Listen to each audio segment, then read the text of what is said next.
welcome to In Search of the Crystal Skull, an epic adventure into the world of mediocrity. My name is Aaron, My name is Patricia. and we're still trying to comprehend what we just watched, I think. We've been doing that for the past month. It is Jim Henson Month, so we have basically been doing probably the weirdest, but probably not the best Jim Henson works. I think we can say, and so we have been through Dark Labyrinth, we have been through many crystals, we have been through a caper, and now we finally go to space. And so, Yes. for those of you who do not get that reference, I'll just put it to you now. We are going to talk about probably what is considered the weakest Muppets film, Muppets from Space. Yes. You know that trope about what are we gonna do next? Because we've already exhausted every single story from what it's worth. Oh, I have an idea. Let's go to space. They did that with, and I'm not even joking. They did that with Gilligan's Island, with Gilligan's Planet. They did that with Happy Days. Oh, Oh, and so they were don't like, forget, babe, Josie and the Pussycats also went to space too. So. yeah, that's right. Josie and the Pussycats went to space because apparently everybody loves space. You know, And this movie is 30 years behind its time. It really is. Here's the thing about this. When the space race, became a thing between the Americans and the Soviet Union, who's going to be the first to put men on the moon and everything like that. And then all the space missions that came after that fact when America won, apparently. And the basically every single TV show, animated show, comics, everything like that. All of a sudden, it was about go to space, go up into Mars or go up to the moon or whatever it happened to be at the time. That's where things started to go in regards to all of that, and this continued up until probably, it was a thing, yeah, it did happen in the 90s. Obviously characters did go up into space, probably like in the early 90s. But I would say by the yeah, time we got you to remember 1996, I think, we were really pushing it at that point. And I think, the Muppets then finally, Muppets from Space, I think was probably, the straw that broke the camel's back in regards to space themed things, I guess you could say. I mean, well, this movie came out in 1999. 1996 was when Muppet Treasure Island came Oh, out. I'm And sorry, 1999. Yeah, sorry. Oh, yeah, yeah, but yeah. you Good yeah, grief. I It mean, was definitely dated at that point. I can understand clearly on why they wanted to go into space because you know what else came out in 1999? Um, Star Wars Episode 1. oh yeah, the Phantom Menace. I mean, Star Wars obviously was going to take place in space. Of course it was. It's Star Wars. But I mean, in regards to this whole trope of sticking characters and putting in a space theme or an alien theme or something like that, it was getting, that type of thing was getting pretty old. And also something else, and sadly, as much as we love the Muppets, I mean, I think what they were trying to do with this was trying to, capture, continue to keep capturing lightning in a bottle, and or trying to pull every rabbit out of the hat to please the masses with Muppets. And I think with Muppets from Space, with the timing of the jokes, the writing of the script, the acting, the acting that takes place in this movie, it's just you could tell that the Muppet formula and the thing that was kind of gave the Muppets, I wouldn't say their edge, but kind of gave them their signature, I guess you could say, of campiness in regards to the comedy that was involved at the time, probably was working at the time of the early 80s. This isn't the early 80s anymore. This is the radical 90s. This was the era of The Simpsons, the eras of the Nicktoons, the era of edgy comedy that was coming Beavis out at and that it time. was Beavis Beavis and and yeah, Butthead, yeah, yeah. exactly. Daria and various other shows. South Park, there South was, Park. yeah, around that time in the 70s, yes, it's true that the Muppets were able to become really popular amongst a lot of viewers, both kids and adults, because of their edginess. They weren't afraid to have Animal going around and trying to flirt with women. They weren't afraid of just exploding the sets and having the characters explode, or any particular innuendos or any type of jokes or anything like that. But yeah, you're right. It was the 90s. 90s at that point in time, and there was a lot more edgier stuff that was coming out. I guess it didn't help much about where the Muppets were at that time. So, going back into our last discussion with Labyrinth. So, Jim Henson was so disappointed that Labyrinth was a massive underperforming film in the box office. And so he went back and he was continuing to executive produce various projects. Like there was Fraggle Rock, he was working on dinosaurs, and he was in talks with Michael Eisner to do a done in deal where he was going to sell the Muppets over to the Disney Corporation, and they were going to have Muppet Vision, and they were going to incorporate the Muppets into the theme park. But then Jim Henson sadly passed away at a very early age in 53 due to severe case of just strain in his body, and so that plan Well, it never. wasn't. He basically got like a stomach virus, and then it was like he then got pneumonia after that, and he just never recovered. Yeah. So yeah. Yeah, and so afterwards the deal never came through, and so now you had people like Frank Oz and Jerry Joel and various others picking up the pieces of trying to continue on the Muppets legacy. I mean, you have obviously the Muppets Christmas Carol and Muppet Treasure Island, which were huge successes, but then you have their first original story since Muppet Take Manhattan, which was Muppets from Space, and this was the movie that pretty much killed it. By the way, I just want to clear this up. Jim Henson passed away of streptococcal toxic shock syndrome. So basically, he suffered from organ failure as a result of that. So Yeah. yeah. Anyway, so yeah, there was an interesting behind the scenes story regarding about the making of Muppets from Space. So this is courtesy of one of the co-writers of Muppets from Space. You can check it out on his blog, written back all the way in 2009, Joseph Massarino, where he said that even though that he was one of the co-writers of the movie, he actually left the project because there were a lot of changes made to the screenplay, and then they were originally going to get Randall Kleiser to direct the film. For those who don't know, Randall Kleiser is the director behind Grease, Flight of the Navigator, Big Top Pee-wee, Honey, I Blew Up the Kid, and various other films. And he was fired because they felt that he didn't capture the Muppet essence. And so they instead hired Tim Hill. Now, I'm sure a lot of people know of the name Tim Hill because he's a writer for various Nicktoons like SpongeBob and Rocko's Modern Life, and he created Action League Now. But some of the films that he has directed have not been really good. Garfield, A Tale of Two Kitties, Alvin and the Chipmunks, Hop, and of course, Sponge on the Run. Yeah. And from what I understand, Frank Oz was not too much a part of this movie because he was busy doing Star Wars Episode 1 as Yoda. So the only time in which he was part of it was doing the voice while everybody else had to do his puppet work. And when he looked back on the film, he said that it wasn't what he expected it to be. So even he's not proud of it. So this is our way of closing down Jim Henson Month, everybody. Yeah. So, I mean, in regards to what we've got here in this project, I mean, it just you can just tell that it just the Muppets just weren't really keeping up with the times at that point, and also people were distracted as well, like you were mentioning before. So you have distracted actors, you have distracted directors, you have distracted writers, and then you have a format that has aged, and they just thought, oh hey, well let's just keep doing the same thing, and it will still be a hit with people. No, that's not what happened. And No, that's not what happened. In fact, it feels very dated when you watch it. The soundtrack is dated, the humor is not spot on, the cameos are not necessarily worth mentioning. The acting goes incredibly either over the top or just so serious that it just comes across as boring.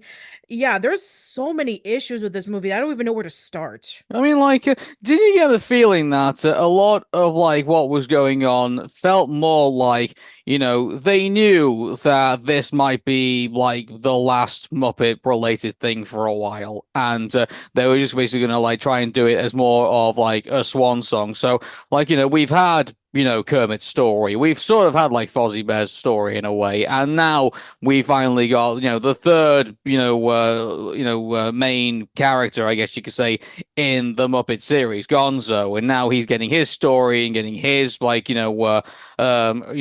story character arc and getting his, story resolution in.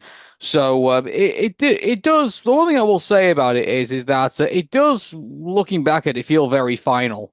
In the way that this was all put together, like they were trying to like cram in as much as they could because at one point they were just kind of like sticking in Muppet characters, but not really giving them any purpose. Like literally in the beginning of the movie, every single Muppet character that you can think of is there. You have Dr. Teeth and the Electric Mayhem, they're there. Dr. Honeyduke and Beaker, they're there. Rolf, he's there. Stadler and Waldorf, they're there. Obviously Kermit, Robin, Miss Piggy, Fonzie, Gonzo, Rizzo, Pepe, Sam the Eagle, the chickens, everybody is there in this one room. They just so happen to live in the same house where Kermit is the one in charge of keeping everything intact, and everybody's just living there. And the only major development that we have other than Gonzo is, Miss Piggy is a journalist, but no, she's not a journalist. She just goes around and gets coffee for everybody. Yeah, I mean, like And that was sort of like a callback to the Great Muppet Caper, if anything. exactly. She wants to be a model. And instead of becoming a model when she presents herself over to Lady Holiday, she is instead the secretary. It's literally, yeah, you're right. It's literally the same thing. She wants to be a journalist. She goes over to the news station where they're reporting on UFOs, and instead she's the coffee pig. She goes around and gives everybody coffee, while the main reporter, played by Andy McDowell, who you may know from Groundhog Day, is the one reporting on the actual UFO stories. Yeah, like it doesn't feel like they borrowed like a lot of some of the elements of this, from other movies and then put them into this. Whether it was Yeah, like, you're you know, you absolutely can right. you can see like Alien like movie references, left, right, and center. You can see that it has like the celebrity cameos, which by the way, I think Muppets from Space probably has like the weakest set of cameos. I think out of every Muppet Yeah, movie. they did. Yeah. I mean, you have Rob Schneider who plays as the director. You have David Arquette, who's this crazy psychotic scientist who's almost played very similar to like the dentist from Little Shop of Horrors. And then you have Katie Holmes, who was really big with Dawson's Creek at the time, who's being pretty much hit on by one of the Muppet characters. And then you Oh, by have the way, she was 18 at the time that this movie was recorded, so yeah, that's right. that's sort of creepy. Like, Yeah. how old was like that Muppet character? Like he basically been like, probably like, three times her age. Probably Yeah, imagine pretty if much. good grief. Yeah. Like And then of course there's the villain of the movie who's played by Jeffrey Tambor, who, if you remember, he was King Neptune in the SpongeBob SquarePants movie. So yeah, he plays it yeah, super great A caliber talent we got there, everybody. And also Hulk Hogan's in this movie too. Like, just yeah. to put a really awkward, feeling onto this movie as well. And by the way, you notice that they call him Hollywood Hogan in this because at the time he was playing a heel character in WCW as Hollywood Hulk Hogan as like the leader of the New World Order of the NWO. So that's the reason why he's not in his red and yellow, and that's the reason why he's basically saying like, hey, what's up, NWOites? Like, you couldn't date a, he does like a wrestling promo like in the middle of that, and I get the reason why he did it, but like, it just comes out of nowhere. It doesn't really fit anything anywhere in the movie. I mean, that's Unlike, pretty much the movie in a nutshell. There's so many things that are put into this movie that doesn't fit, or it makes it dated. And oh my God, like in addition to like the cameos, which are pretty weak, and a lot of the, sci-fi references that date the movie, like there's a Men in Black reference, there's an Independence Day reference, there's a Star Trek reference. It's like there's so many sci-fi references. It's like, yes, I know. It's pretty obvious. And then they put in references to like the Spice Girls with the Mice Girls or something like that. yeah, And by the so way, that was they did that. There was a bunch of Nickel. You remember when they used to do the Nicktoons shorts? Like, were not like the main Nicktoons, but basically they would like give like creators a go, like doing like 5 minute skits on things. And that I guarantee you that was like a joke in like one of those skits. I yeah, remember. and in all that, one of the skits that they had was the Spice Boys. And it was basically just a whole bunch of boys, and they were smelly, and they were essentially like a take on the Spice Girls. And even the Spice Girls appeared in one episode of all that. So yeah, again, we get it. In 1999, the Spice Girls would have been hugely popular, so let's just make a reference to them. Yeah, and but There's again, a like it's in amongst like the 80s sort of Muppets cheese, so it just feels a bit forced. It just Yeah, it there's doesn't a there's work. also it doesn't work. There's also a Shawshank Redemption moment. There's In a movie, in a sci-fi movie, by the way. Yeah, in a sci-fi movie. I mean, but then again, it makes a lot of sense because there was a scene in which when Rizzo was held prisoner alongside with a bunch of other lab rats, and so, oh, they can't use opposable thumbs to unlock themselves from the cage. So, okay, let's just have Rizzo dig through the wall and hide it with a Mice Girls poster. Yeah, Shawshank Redemption. Yeah, like, well, why are we doing shit? I mean, this movie is so lost. Like, they've thrown in loads of cameos and loads of references that are. I mean, if you're gonna do Muppets from space, the whole idea of it is basically to use sci-fi comedy, if anything. Like, if anything, this should have been like a tamer version of Spaceballs, if anything. Like, Mhm. I think this movie is so lost. I think. Looking back, I really appreciate all the fourth wall breaking jokes that they did with Muppet, the Great Muppet Caper. I mean, yes, I know that some of it can be a little bit forced, like, oh, when is the credits gonna stop? Or I'm telling you this because of exposition. It's gonna come back to the story later. At least they're referencing, what's gonna happen in the movie, as opposed to like referencing things that already existed. So they were referencing themselves as opposed to like referencing other things from previous films and TV shows. So, yeah, it's pretty lazy when you just reference something that already exists as opposed to like referencing something that was original. Yeah. And good grief, like we haven't even got to the story yet. Oh Like God. Okay. So let's get to the story. So it focuses on Gonzo this time around, and he is wondering, is there another person like him? Because he's sick and tired of being a whatever. And so he starts seeing a whole bunch of signs. One of them was in his cereal where they were asking the question, "Are you there?" And then he responds, and then he gets like a whole bunch of other messages from things like sandwiches and telepathic dreams and stuff like that, and telling him, oh, come to this place, or let us know about where we can meet you so that we can reunite with you, or something like that. Yes, and so the whole question about what is Gonzo, for those who have been asking for over 30 years at this point, Gonzo is an alien from outer space. okay. So I mean like it would have been that would have been an interesting story if they did it right. Yeah. I mean I mean it's a 1999 movie at the end of the day, so I don't think there's any spoilers. Basically when we finally get towards the part where Gonzo finally meets his family, basically it's just a stage show of them singing "Celebrate Good Times," and Oh God, the music. Okay, I need to mention this. So, Muppet music, we've already talked about this in the Great Muppet Caper, that they have amazing music. Some of their most iconic things showcased on the Muppets has been their songs. Everybody remembers Rainbow Connection and various other songs, but no, they decided to take a cue from like a DreamWorks movie or even like a 2000s Disney movie in which they don't write their own songs. They basically just use pre-existing songs and play it throughout the entire movie. And it's 70s music, which makes it even more dated. exactly, like it feels almost as bad as Neverending Story 3. It really does. Like it's I mean like the fact that they're basically Born to Be Wild, and like they use like other pre-existing stuff, and it just feels like the imagination of the Muppets is lost because of this. And it just feels like a big element has been lost in the Muppets when you're not doing your own music, or not finding any time to like write your own music. I mean, like if you're not even going to put in like something like the main focuses of the Muppets, why are you doing a Muppet movie? Yeah, I don't know. Anyway, so we have essentially where Gonzo thinks that he's getting a signal from outer space telling him to go over to the news station so that he can be able to report to his brothers from space that he heard their message and he's ready to join them.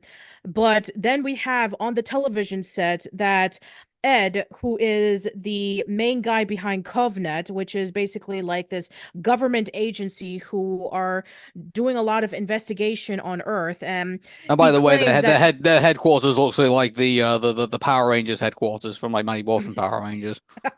it kind of does, doesn't it? I Yeah, mean, so that they was that just what they were kind going for? Because it was 1999 at the time, and what Power Rangers was, well, I mean, it wasn't Mighty Morphin anymore. It would no, have it been wasn't. like no, it would have been like Lightspeed Rescue or something like that. So it would have been one of the other incarnations of Power Rangers. Yeah, because Mighty Morphin Mighty were Morphin was like early 90s, wasn't it?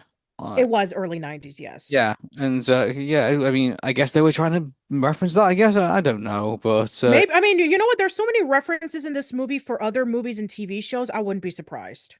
yeah, like it's Anyway, so yeah, uh, basically Ed sees the TV and sees Gonzo, and he decides that he's going to send his government goons to pick him up.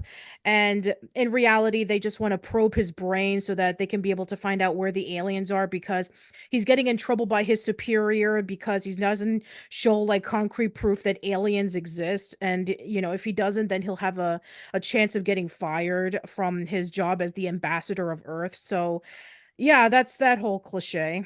hmm. I just, like I'm so disinterested in the story, and it's like, some of the Muppet movies that we've watched. I mean, they have good stories. That's the thing. Like, I like the Muppet movie story. I like even the Muppet story from 2011. I like, even though it's based off a book, Muppet Treasure Island. I like that story too. Like, that's always a fun adventure. Like, that's the thing that was the Muppets in Space is lacking, a fun adventure. Like it's a well, going through this, it just felt like a chore. It did not feel fun at Well, I all. mean, here's the thing. Like, we've criticized throughout this entire retrospective that one of the weakest things about some of these movies have been story. And the reason why we were able to get through Great Muppet Caper was because even though it had a story that was a little bit simple, at least the characters and the jokes landed really, really well. Like, we love the scene with John Cleese. We love the dancing scene with Kermit and Miss Piggy. We love when Miss Piggy broke out of jail. I mean, there was a lot of great moments in the Great Muppet Caper. And in Muppets from Space, it's all over the place. The story is very incoherent. The jokes don't land because none of it is funny.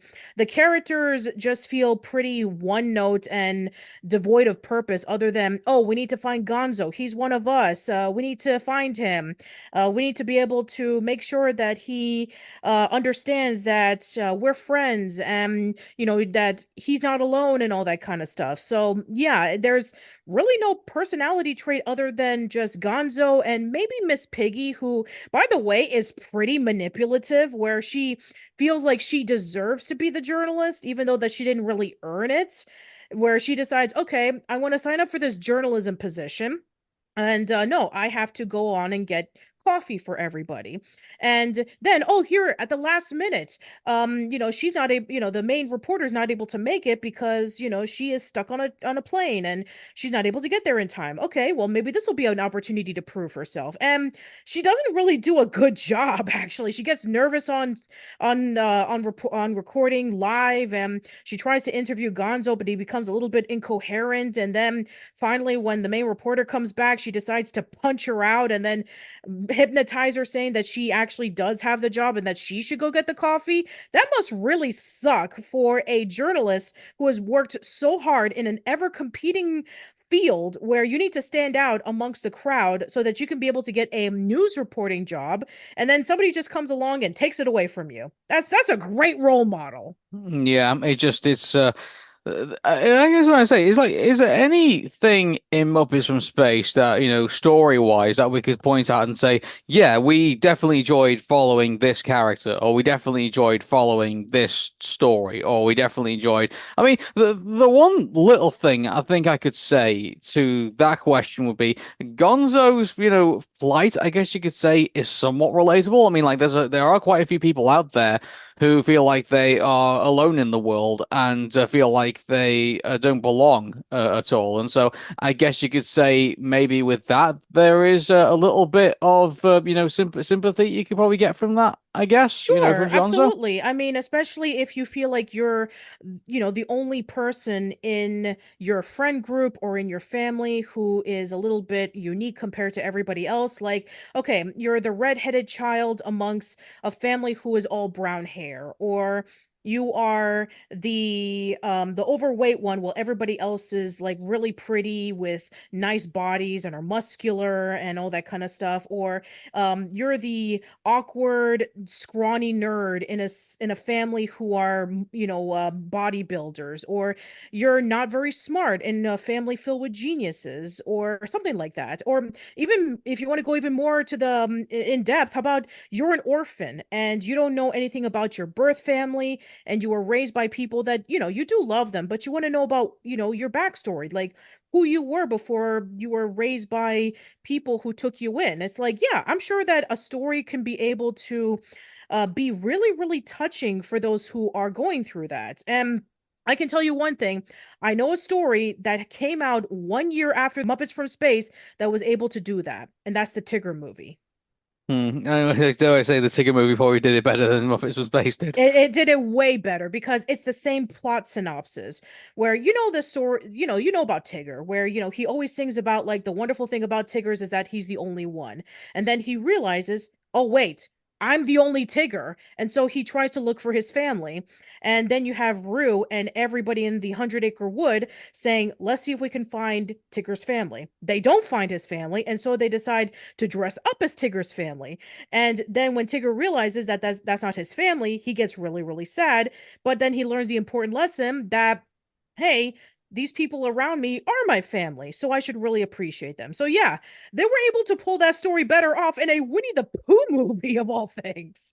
Well, I mean, well, Winnie the Pooh has always had some good stories, in regards to that. So I think, and also where they have, good characters they can bounce. That's another thing about this movie as well. The Muppets are really, I mean, they really are just kind of ends up kind of like being, caricatures of themselves in a way.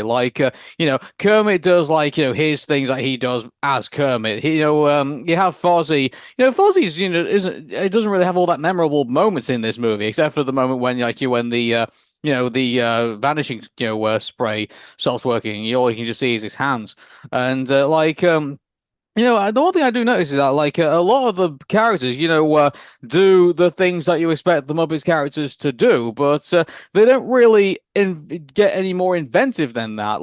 We've seen some of the performances out of Miss Piggy and Kermit and Fozzie and Gonzo and Rizzo and some of the other Muppet characters that we're all going to meet. And also, by the way, the Stellar and Waldorf jokes don't really land as well as they did, when they were doing them in the Muppet Show. A lot of it is very, very scaled back, and they really do play it safe with them. And which, when you're looking into, trying to take the Muppets from, the 80s, format and the 70s format that we know the characters to be, and then you're introducing them effectively to a new audience in 1999. It doesn't go well for them. It doesn't really work for them at all. And Yeah, because so, yeah. they already seen some more funnier and edgier stuff elsewhere. Exactly, yeah, but they've also seen the other Muppets. I guarantee you, when Muppets from Space was going to be coming close to it, what do you think TV or cable channels would have been doing at the time? They would have been airing all the other Muppet shows and airing the other Muppet movies at the Yeah, time, you're right, in because at the anticipation. time, yeah, you're right, because Muppets Tonight would have been out at the time, and Yeah. I'm sure that they would have had reruns of, the Muppet movie, Great Muppet Caper, Muppets Take Manhattan, Muppets Christmas Carol, and the Muppet Treasure Island movie in circulation to get people excited for Muppets from Space. Exactly. So it's yeah, it's the Muppets in Muppets from Space, have not aged well. It's very sad to see that this is basically what became, you would think that, oh hey, because Muppet Treasure Island was in 1996, wasn't it? And Yes. so then, which I think, I actually liked Muppets, Muppets Treasure Island. It was, I do really like, when the Muppets variation of that tale. But so you wouldn't leave you excited, 3 years later, oh wow, there's going to be another Muppet movie. It's going to be Muppets from Space, and it's oh wow, let's just see what this is like, and this is what we ended up with.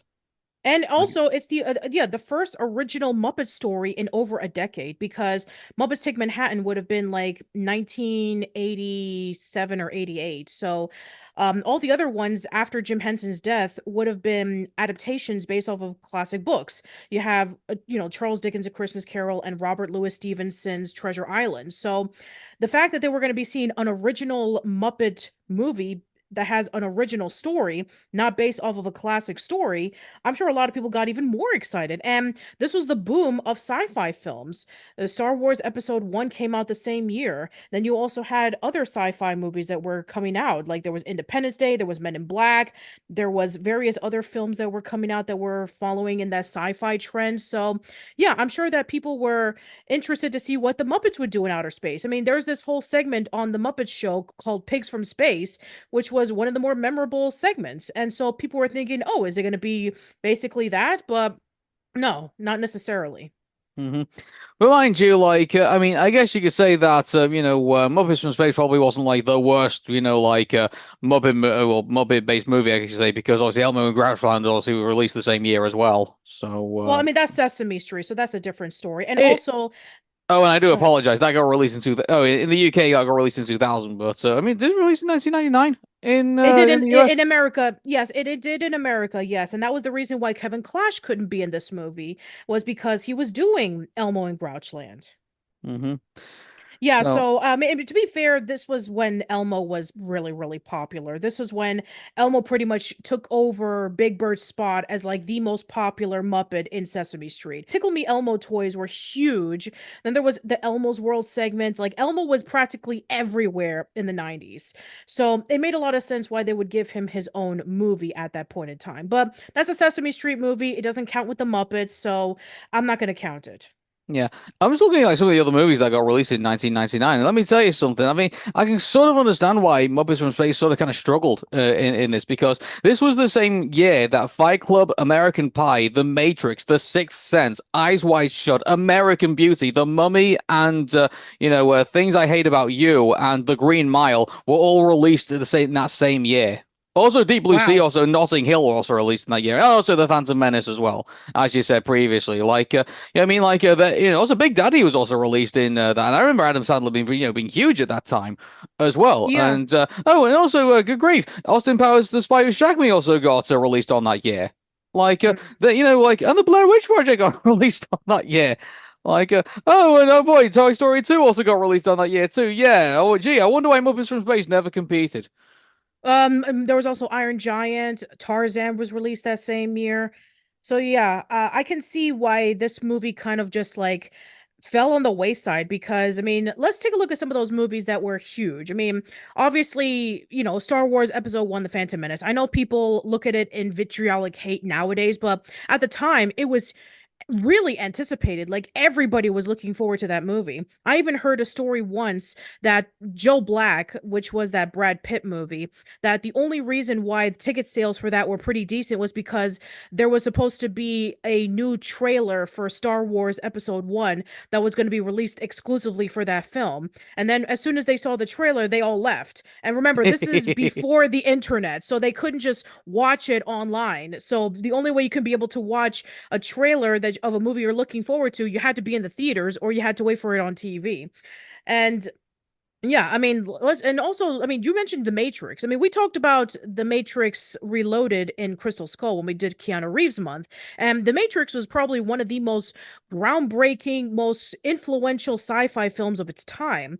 It was able to tell a really interesting dystopic story about Neo, the Chosen One. And a lot of people have since remembered that film as a sci-fi classic, and it's been parodied in so many movies since then. And you mentioned obviously with other films, you mentioned like Notting Hill, you mentioned The Mummy, you mentioned various other films that came out during that time period. Fight Club, oh my gosh, that David Fincher film with Brad Pitt and Edward Norton. I mean, a lot of people still remember that film to this day with its philosophical messages. I mean, that was a huge movie at the time. Yeah, And I yeah, mean, it was 1999 was a horrible time to release a movie. To be honest with you, the world, James Bond, The World Is Not Enough is in this as well, and that was still super hot after GoldenEye. pretty much. So like, yeah, that was Yeah, something. I think the South I Park Bigger, Longer, and Uncut was also released in 1999 too. So like, yeah, I it think was a terrible time to release a movie at that point, I well, think. I mean, I wouldn't say it was a terrible time to release a movie because from the looks of the list, it was a great time to release movies. But I But the think problem that is, what you were not everyone's going to see every single movie, were they? Like, But I it's guess that's like, true yeah. because I think that maybe the message that you're trying to come across is that if you're a movie that's not gonna like break new ground, nobody's gonna be bothering to see it because everywhere else, people were breaking new ground, telling original complex stories, showcasing amazing technical achievements never done before at that time, or had great character development stories and growth that people were really invested in. So it made Muppets from Space even more dated by just having characters that didn't evolve any further than what they did back in the 70s, having a soundtrack that just fell 20 years behind, having a story that just feels jumbled and all over the place with no focus and no humor. Like this movie is not funny at all. We didn't laugh once throughout this entire movie. It was just sad. Like It it just was is. really sad. It was just sad at the fact that this will basically be the last serious Muppet movie for like a decade, even more than a decade, until we got the Muppets in 2011, effectively. And yes, there was Kermit Swamp, yes, and yes, there was like the Muppets Wizard of Oz movie, but I mean they No, were direct. those were television specials. Exactly, yeah, they were TV specials. They weren't were released in theaters. So the next serious Muppet movie that we got surprisingly was the Muppets, and effectively it was a reboot.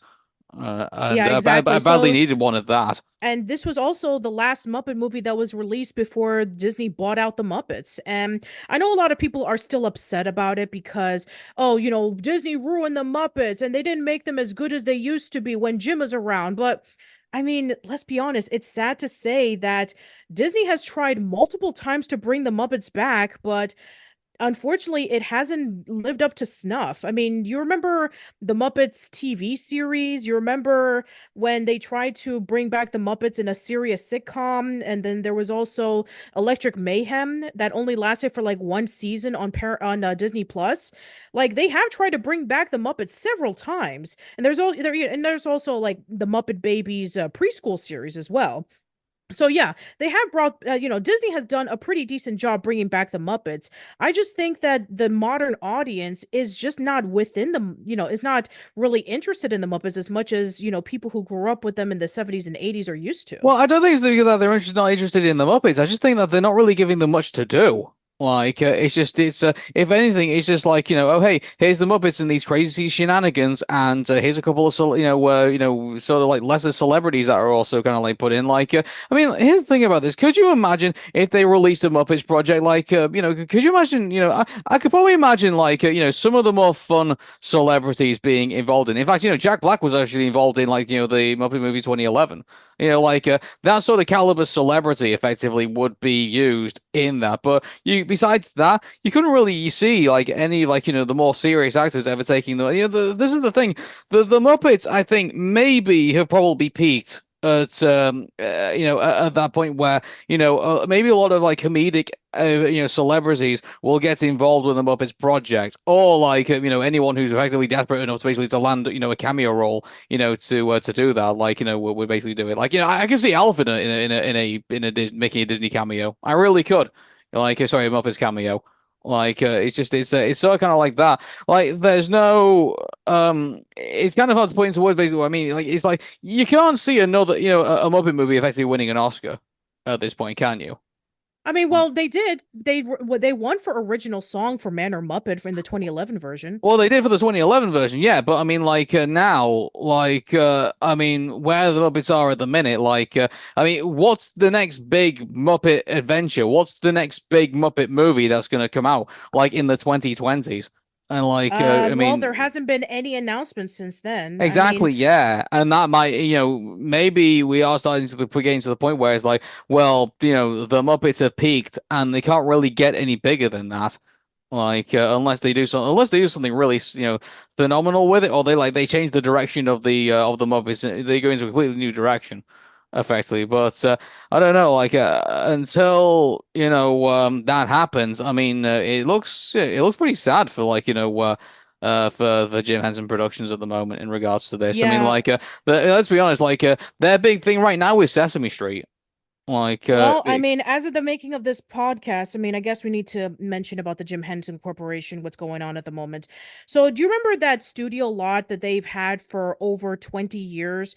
That studio lot where the 2011 Muppet movie was at, where they were able to do their whole production? yep. Well, they don't have rights to it anymore. They were running short on their funds and now they're selling the studio. I mean, unless they were going to turn it into a museum, and like, unless they're actually going to do something with it, I mean, there's not much really the point having it. And I think if they did, do any further Muppet projects, I don't think they'd be taking part in that studio. Probably would imagine. I think they probably, would end up doing it somewhere else. It's pointless keeping it, like, unless they turn it into a monument, and like, unless they like say, oh, hey, this is where some of the Muppet productions here, and we're going to turn it into a museum, and we're going to like charge, money for it. Like, yeah, it's going to be a bit of a problem like for them Yeah, to justify keeping we've been it. saying that for years about the Hanna-Barbera studios and now the Cartoon Network studios, but knowing Hollywood, it's never going to happen.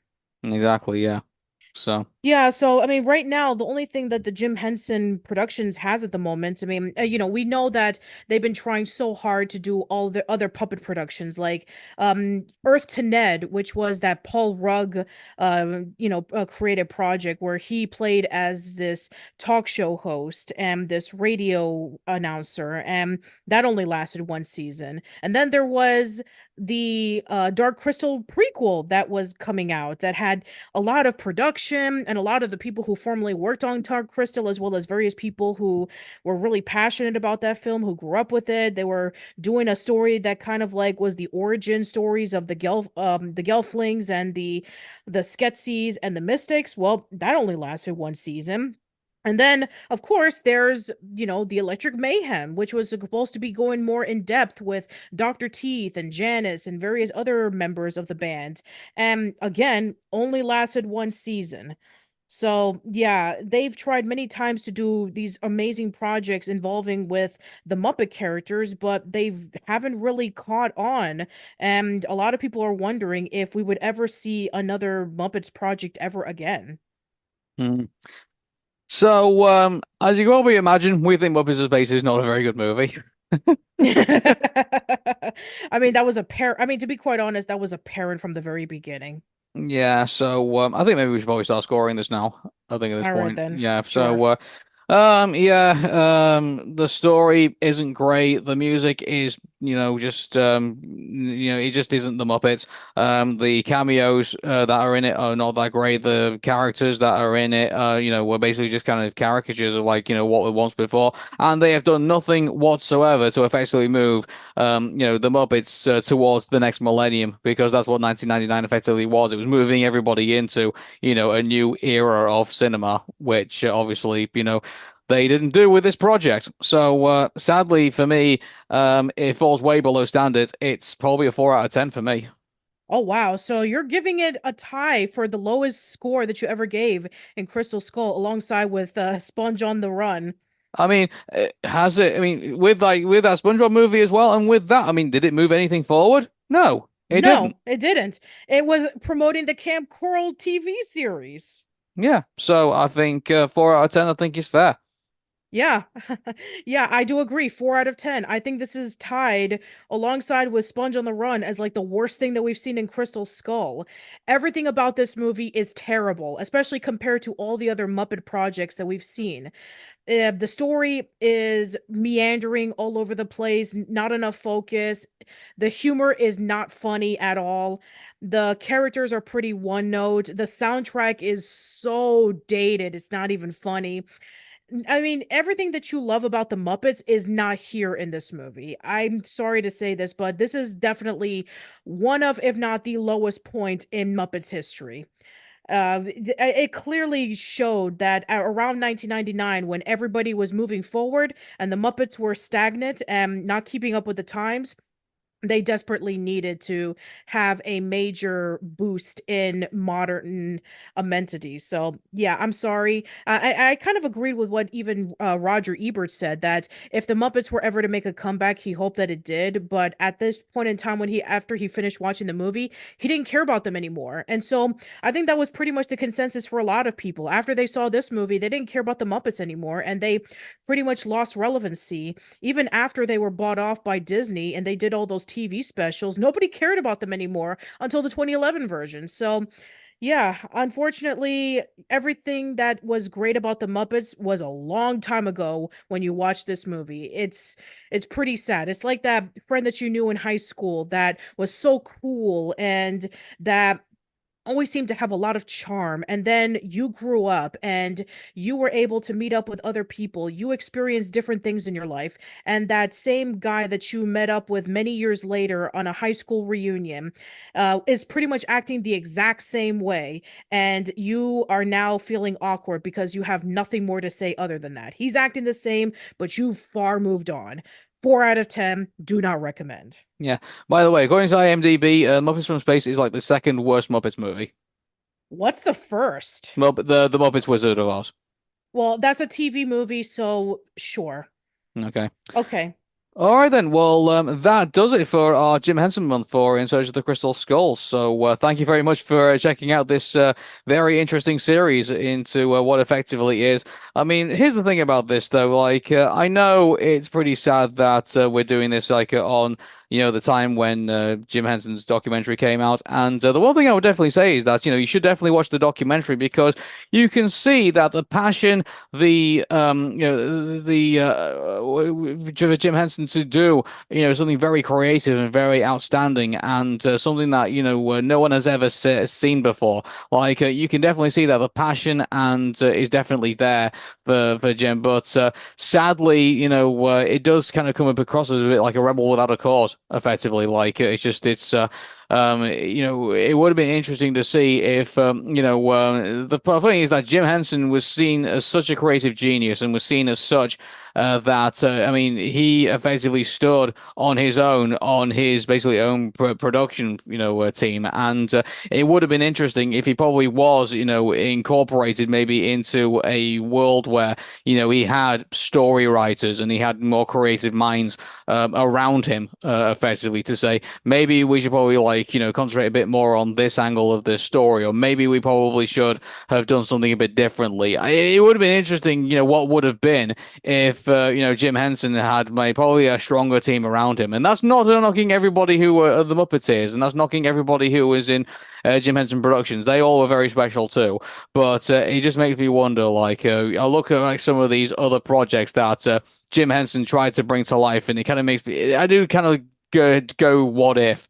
Like, there's some really great ideas here. It would have been interesting if they were a bit more like, they were a bit more pushed out and they were a bit more, inflated to see, what could have been. Yeah, and that's not to say that we don't appreciate Jim Henson for what he was trying to do. He was an amazing man who had all of these great ideas in a time in which when creativity amongst children's shows were very lacking. I mean, sure you had like, Bozo the Clown, and sure you had like a lot of these local preschool or kids shows that were playing it safe, but he was able to break new ground with his puppet work, and he was able to bring life into a lot of his creativity that a lot of people appreciate to this very day, whether it be with the Muppet Show, whether it be with Sesame Street, whether it be with any of the movies that he was a part of. It's no denying that Jim Henson was amazing with his creativity, with his passion, and with his brilliant original ideas. I think that it is not a doubt that Jim Henson meant a lot to a lot of people. And it's a really really sad reminder that he's no longer with us, and that maybe some of the ideas that he probably could have come up with would have been really interesting to see in 2024. But it's what Aaron said earlier. It's a what if scenarios. Like what if Jim Henson would have been alive to, create some more stories? What if Jim would have paired up with different people to see his stuff come to life? But unfortunately, we will never know. But yeah, there are several things that you can do to check out Jim Henson's work. And if you're interested in that, go over to Disney Plus, go over to Amazon Prime to watch some of the movies. Both The Dark Crystal and Labyrinth are free on Tubi, and there are two things to watch. Obviously, Idea Man, which is the Jim Henson documentary. It's up on Disney Plus. Highly recommended. Go check it out. And another thing that I want to recommend reading is obviously Cassine's book, which is the behind the scenes of Dark Crystal. And obviously, there's the Jim Henson biography that was written by Brian J. Jones. If you want to know more about Jim Henson, that's the book I would recommend to check out. Yeah, and by the way, like just to clarify what I said before, like it's not to say that there aren't some really great Jim Henson, ideas out there. Like, look at the Muppet Show, look at the Muppet movie. Like, they're fantastic works. I mean, I definitely would definitely say check them out. And Yeah, and yeah. also the Sesame Street stuff are still fantastic. I mean, Oh, that's why a Sesame lot Street's still of going to this day. Like, that's how amazing of a legacy Sesame Street has left. So. exactly, Yeah. yeah. So I wouldn't say that Jim Henson is a guy that just came and went. I would say that even still to this day, he is still remembered by so many people. Oh no! If it wasn't for Jim Henson, I guarantee you, like puppets would basically still be puppets. But no, he made Muppets, and he has basically transformed this whole industry. And also, without Jim Henson, we probably wouldn't have had Yoda. So like some people's like favorite Star Wars character, effectively. So Well, there you go. So, yeah, thank you so much for tuning into Crystal Skull, everybody. We don't know what the next theme month or the next episode is going to be. We'll probably think of another theme month to tune into, but until then, everybody, my name is Aaron. my name is Patricia. Take care and bye for now. See you later.